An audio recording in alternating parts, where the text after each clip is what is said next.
Good morning students. Last class में हमने किया था national income and related aggregates. तो डोमेस्टिक इनकम का कन्वर्जन नेशनल इनकम और ग्रॉस वैल्यू का कन्वर्जन नेट वैल्यू में, और इसी प्रकार से मार्केट प्राइस का कन्वर्जन हमने फैक्टर कॉस्ट में स्टडी किया था। ओके, अब हमारा कुछ कंसेप्ट्स हैं, ये चैप्टर वही चल रहा है हमारा national income and related aggregate से। तो हमारा जो नेशनल इनकम या डोमेस्टिक इनकम का कंसेप्ट होते हैं, तो अगेन उसके टू टाइप्स होते हैं। टू टाइप्स में हम स्टडी करते हैं, हर एक कंट्री में ये टू टाइप्स होते हैं। जैसे हमारी कंट्री की डोमेस्टिक इनकम की बात करते हैं तो ये it may be nominal domestic income, it may be real domestic income. तो सेम थिंग नेशनल इनकम भी होती है, तो it may be nominal national income and real national income. तो हर कंट्री में हर साल डेटा पब्लिश होते हैं नेशनल इनकम से रिलेटेड और डोमेस्टिक इनकम से रिलेटेड। तो वो नॉमिनल और रियल दोनों ही टाइप्स की होती है। ओके, और नॉमिनल जो हमारा एक सिंपल वर्ड में हम कहें तो nominal means current. Okay, nominal means current जो प्राइस पे हम जीडीपी को देखेंगे या फिर हमारी नेशनल इनकम को देखेंगे तो वो नॉमिनल नेशनल इनकम होगा, ठीक है, या नॉमिनल जीडीपी होगा। अगर हम रियल यानी कि बेस ईयर की प्राइस को लेते हुए नेशनल इनकम फाइंड करेंगे देन रियल नेशनल इनकम। अगर डोमेस्टिक इनकम बेस ईयर की प्राइस को लेते हुए हम कैलकुलेट करेंगे तो देन रियल जीडीपी होगा। ओके, तो ये बेस ईयर क्या है, जिसको हमने इंडेक्स नंबर में 11th क्लास में स्टडी किया था कि एक ऐसा ईयर जिसमें बहुत ज़्यादा प्राइस को लेके फ्लक्चुएशन ना हो। तो करंट ईयर में जो हमारा आउटपुट होता है तो उसमें एक्चुअल में कितनी हमारा चेंजेज हुआ है। नॉर्मली हम देख रहे हैं कि जैसे 2019 को हम करंट ईयर लेते हैं, तो कई बार ये होता है कि इस करंट ईयर में हमारा आउटपुट तो इंक्रीज नहीं हुआ पर करंट ईयर में प्राइस बहुत ज़्यादा बढ़ जाती है। तो इसकी वजह से हमारी कंट्री की जो नेशनल इनकम होती है या डोमेस्टिक इनकम होती है वो तो हमें इंक्रीजिंग शो करेगी, पर एक्चुअल में क्या आउटपुट इंक्रीज ना होने से भी, केवल प्राइस में इंक्रीज होने से क्या लोगों का स्टैंडर्ड ऑफ लिविंग इम्प्रूव हो सकता है? नहीं। तो इसीलिए हम एक्चुअल जो हमारी पोजीशन है कंट्री की, लोगों के स्टैंडर्ड ऑफ लाइफ की, तो हम बेस ईयर को कंसिडर करते हैं और ये एक्चुअल पोजीशन बताता है। तो बेस ईयर की हम प्राइस को लेते हैं और करंट ईयर के हम आउटपुट को लेते हैं, ठीक है। अब तो प्राइस में कोई चेंज नहीं होगा, आउटपुट इंक्रीज होगा तो national income increase, output increase नहीं होगा तो नेशनल इनकम भी इंक्रीज नहीं होगा। ओके, तो नॉमिनल एंड रियल जीडीपी का कंसेप्ट देखते हैं हम पहले। तो nominal GDP is the market value of A goods and services produced with in the domestic territory of a country during an accounting year as the estimated using the current year price. That is the important, ठीक है, कि हमारा nominal GDP का meaning है ये हमारा कि अगर हम कि डोमेस्टिक इनकम को फाइंड करते हैं तो सिंपल फॉर्मूला क्या है कि उस ईयर में कितना टोटल आउटपुट है, उस आउटपुट की प्राइस कितनी है, इन दोनों को मल्टीप्लाई कर देते हैं, ठीक है, तो हमारी वैल्यू आ जाती है। सपोज कि हमारी 2019 में ही, ठीक है, कोई भी एक्स गुड है, इस एक्स गुड का टोटल आउटपुट है वो हमारा 100 यूनिट है, ठीक है, और इस एक्स गुड की अगर प्राइस की बात करें सपोज ये 5 है, ठीक है, तो आउटपुट हमारा 100, प्राइस 5, तो ये 5 इंटू 100 इक्वल्स टू 500। तो हमारी कंट्री में टोटल जो डोमेस्टिक इनकम कितनी है 500। क्योंकि आउटपुट होते हैं तो ये डिफरेंट क्वांटिटी में मेजर किया जाता है, और प्राइस होती है ये ऑलवेज मेजर इन रुपीज। तो एक सिंगल मेजरमेंट यूनिट होती है, तभी उसी के बेसिस पे हम फाइंड कर सकते हैं कि हमारी कंट्री में या किसी भी गुड का टोटल आउटपुट कितना है। ठीक है, तो इसमें सारे ही हम इंक्लूड कर लेते हैं, जैसे कि हमारी टेबल है, बुक्स है, पेन है, जो भी जैसे कि हमारा गुड्स होते, जितने भी टाइप्स के गुड्स होते हैं उन सभी को हम कन्वर्ट कर देते हैं उसकी प्राइस में। ठीक है, तो उसकी प्राइस के रिस्पेक्ट में हम लेते हुए हम कंट्री की नेशनल या डोमेस्टिक इनकम को लेते हैं। ओके, केवल आउटपुट होता है तो डिफरेंट मेजरमेंट यूनिट होती है, तो सभी को ऐड नहीं कर सकते हैं। जैसे कि वाटर है, लीटर में मेजर किया जा रहा है, क्लॉथ है, मीटर में मेजर कर रहे हैं, पर लेकिन कैसे कहेंगे कि इतना लीटर प्लस वाटर प्लस इतना लीटर ये क्लॉथ, तो प्लस ही कर सकते हैं, टोटल नहीं बता सकते हैं। पर लेकिन अगर हम ये कहें कि वाटर हमारे पास में 1 लीटर है, उसकी प्राइस है हमारी 40 रुपीज। ओके, और 1 मीटर क्लॉथ है, उसकी हमारी प्राइस है 100।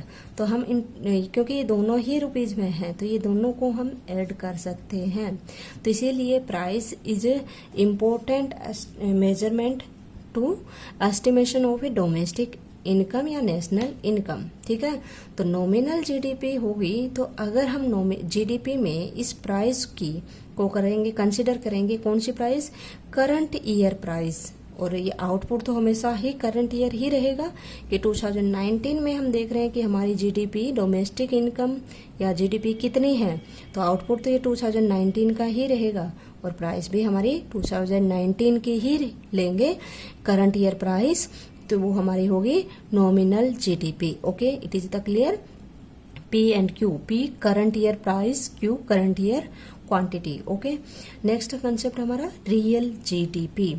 तो रियल जीडीपी हमारा, रियल जीडीपी इसकी डेफिनेशन देखते हैं, is the market value of A goods and services produced within the domestic territory of a country during an accounting year as estimated using the base year price. Okay, इन दोनों के बीच में difference अगर हम definition को देखें तो और जितना भी हमारा ये है सेंटेंसेस में कोई चेंज नहीं है, केवल ओनली वन जो हमारा ये सेंटेंस है इसमें ही चेंज है, that is the current year price, that is the base year price. ठीक है, तो आउटपुट तो करंट ईयर का ही रहेगा, अकाउंटिंग ईयर तो लेंगे ही हम एस्टिमेशन के लिए, पर यहाँ पे प्राइस ले रहे हैं करंट ईयर के, और यहाँ पे प्राइस होगी हमारी बेस ईयर की। ठीक है, तो नॉमिनल जीडीपी करंट ईयर की प्राइस पे मेजर किया जाता है, और रियल जीडीपी हमारी बेस ईयर की प्राइस पे मेजर किया जाता है, याद रखने के लिए। ठीक है, तो बेस ईयर प्राइस यानी कि domestic income, real GDP, P star into Q.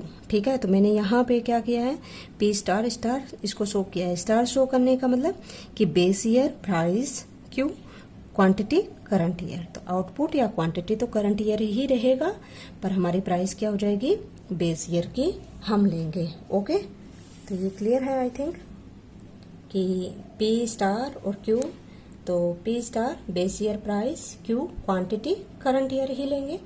Okay, अब नेक्स्ट आता है conversion of a nominal GDP into real GDP.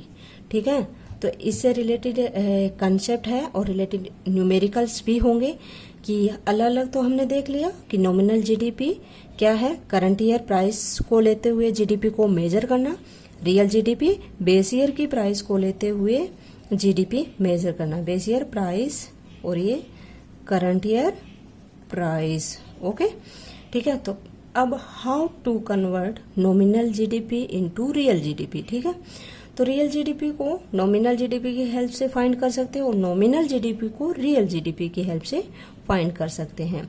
तो हमारा ये फॉर्मूला है आपका, real GDP equals to nominal GDP upon price index into 100। ठीक है, तो रियल जीडीपी क्या है, इसका फॉर्मूला क्या है हमारा कि नॉमिनल जीडीपी, रियल जीडीपी को फाइंड कैसे करेंगे, नॉमिनल जीडीपी करंट ईयर की प्राइस को लेते हुए जीडीपी फाइंड करेंगे, देन उससे डिवाइड करेंगे किससे, प्राइस इंडेक्स से, जो प्राइस इंडेक्स हमने लास्ट क्लास में स्टडी ही किया था। ठीक है, इनटू 100। तो ये फॉर्मूला पुट करते ही हमारा रियल जीडीपी हम कैलकुलेट कर लेते हैं।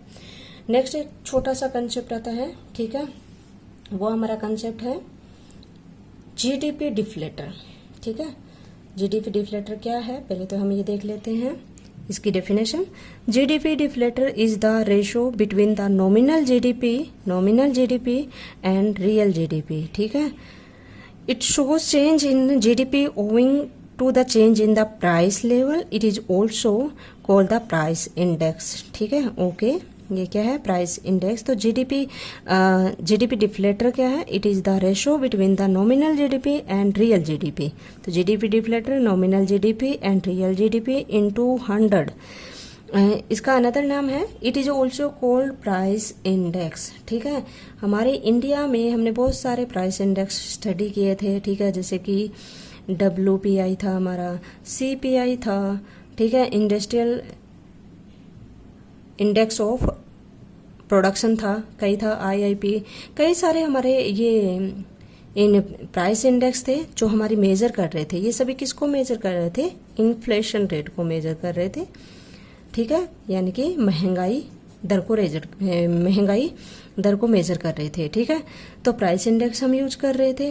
तो ऐसे प्राइस इंडेक्स है सेम, ये जो वर्क कर रहा है, यानी कि बताता है कि हमारी कंट्री में किसी गुड की प्राइस कितनी तेजी से राइज हो रही है या राइज नहीं हो रही है या डिक्रीज हो रही है, इसके बारे में बताता है। चेंज इन प्राइस के बारे में बताता है प्राइस इंडेक्स।